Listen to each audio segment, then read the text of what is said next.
Halo everyone, bagaimana harimu di pandemi ini? Senang atau sedih? Yang jelas pasti beraneka ragam. Ya, dipikir-pikir jenuh juga ya, kuliah online, sekolah online, meet up online, diskusi online, dikejar deadline. Pokoknya serba online kan di pandemi ini. Jangan lupa kita itu makhluk sosial yang tidak bisa hidup sendirian. Dan ingat, hidup adalah perjalanan dan itu pun hanya sekali. Jadi, jalani dan nikmati hari-harimu dengan hal yang bersinergi positif. Membahas berkaitan tentang mental yang berpengaruh terhadap cara berpikir kita mengenai suatu hal. Apabila mental kita tidak stabil, maka akan berpengaruh terhadap imunitas daya tahan tubuh kita. Dalam kita menjalani hari demi hari, minggu demi minggu, kita perlu merefresh pikiran kita agar suasana tetap fresh atau segar.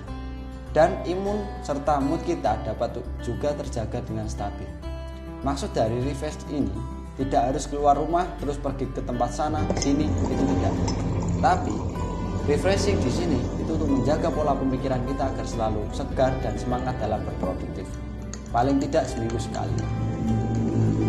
Tugas jangan kita jadikan beban, tapi anggap itu salah satu bagian dari kehidupan dan kita selesaikan sebagai bentuk pertanggungjawaban. Komputer saja ketika kita ajak untuk bekerja cepat, terkadang mengalami lag atau lambat. Terus solusi utama yang kita lakukan pastinya adalah klik kanan dan refresh. Sama halnya dengan kita.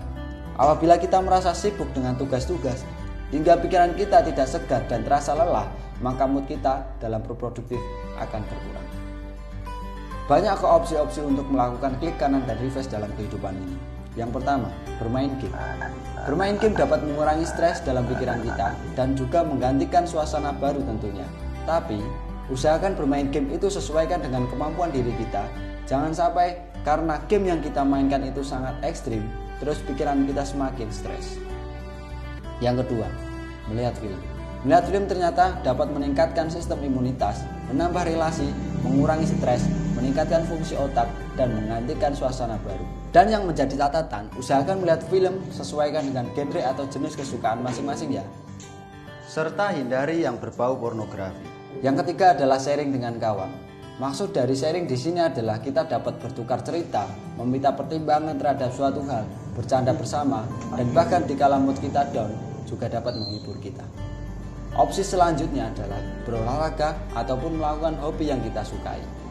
Opsi-opsi tersebut dapat kita jalankan untuk melampiaskan terhadap kejenuhan dalam kita berpikir. Sekian dari saya dan jangan lupa untuk klik kanan dan refresh.